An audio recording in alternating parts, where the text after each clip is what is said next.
Hi everyone, welcome back. It's Moa, aka Swedish Whiskey Girl. Today we're going to have a look at quite a curious whiskey that my dear friends brought with them when they visited the Isle of Lewis in the Outer Hebrides. So this is Abhainn Dearg, and this is their first 10-year-old whiskey. It sits at 46% ABV, is natural colour, non-chill filtered, and I believe it's been matured in primarily ex-bourbon casks. And I also believe those bourbon casks originated from Buffalo Trace Distillery in Kentucky.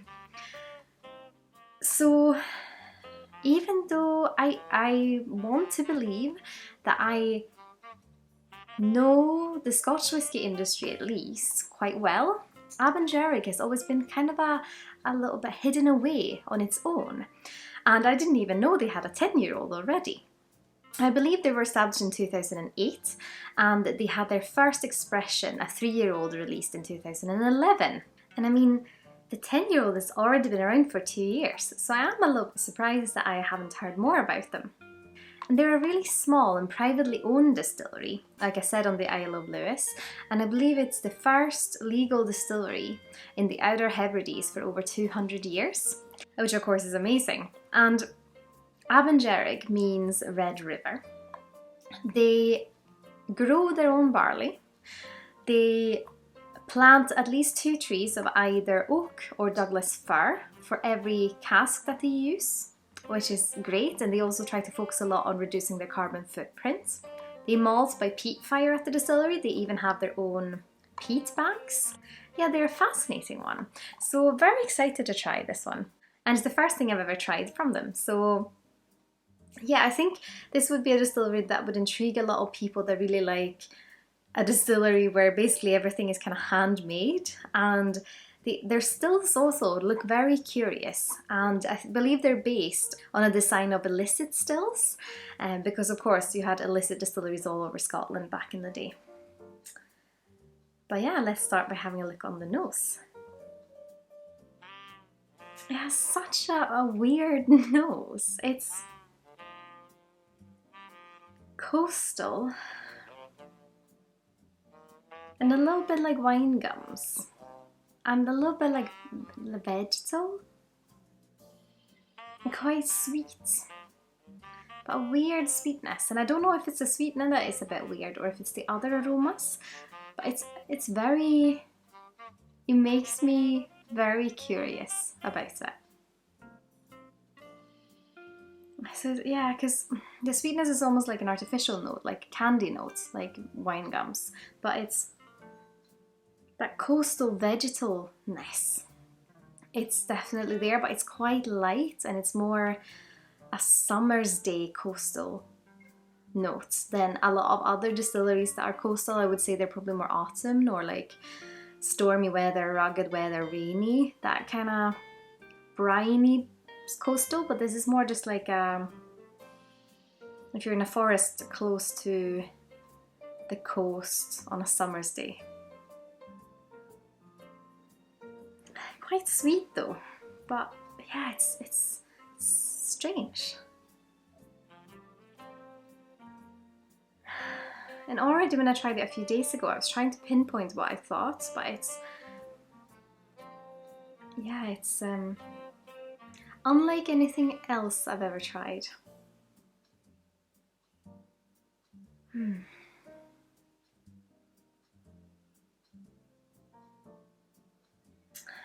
Let's have a little taste. Sláinte.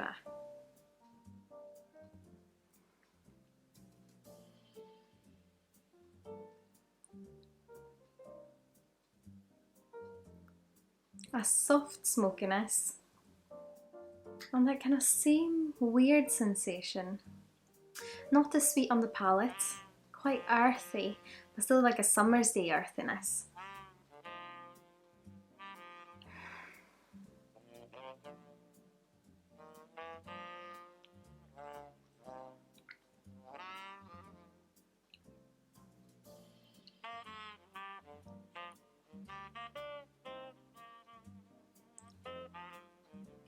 Some oak tannins for sure,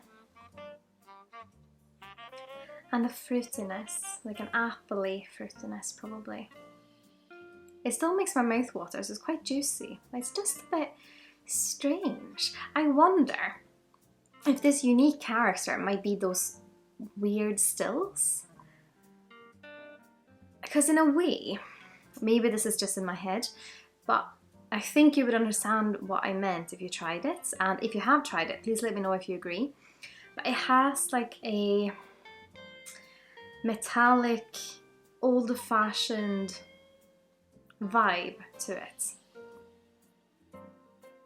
Like I imagine if someone poured me a dram from like back in the day when everyone used at least a little bit of peat to dry their barley, and they had whatever stills they could get a hold of. Not all the stills looked the same. It was very unique character. I think this is a bit similar to what you would get. Yeah, I think on the nose, that weird note is a little bit towards metallic and maybe a little bit of sulfur. Sulfur meets honey and apple, maybe?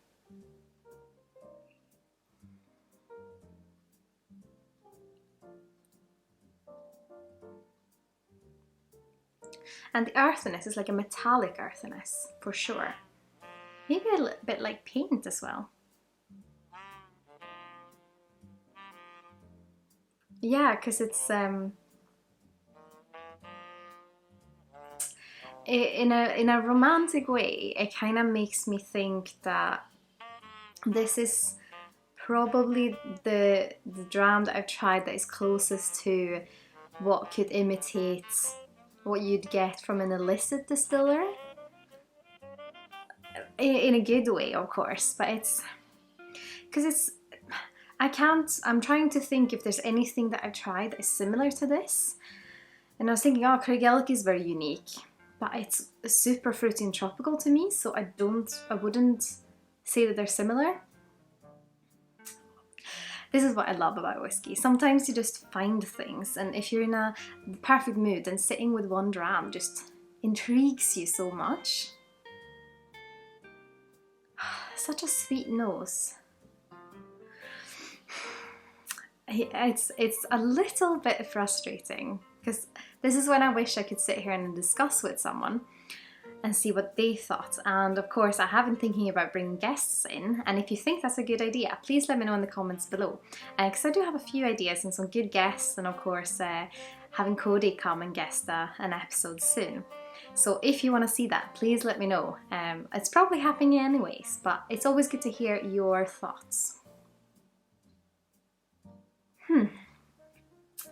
Yeah, metallic earthiness and coastal summer and a little bit of apple fruitiness and a little bit of honey. I would of course love to hear your thoughts if you have tried Abhainn Dearg. Have you perhaps tried one of their previous releases, the 3-year-old, or have you tried their 10-year-old? I know it's been out since 2018, so there's probably a lot of people that have tried them already, and I will definitely keep a bit of a closer eye on them in the future. And of course, if you like what I'm doing here on YouTube and my other social channels, I'd be absolutely over the moon if you consider using my affiliate links the next time you're shopping with either Master Malt, the Whisky Exchange, or the Scotch Malt Whisky Society. All the information is in the description here below, as well as links to my website, my Instagram, my Teespring shop, and my Patreon if you're curious about that. As always, a massive thank you to my wonderful supporters on Patreon. Your support means so much, and I'm so grateful you want to continue to support me on my whisky journey. But I hope you've all had an absolutely wonderful day. Sláinte Skål.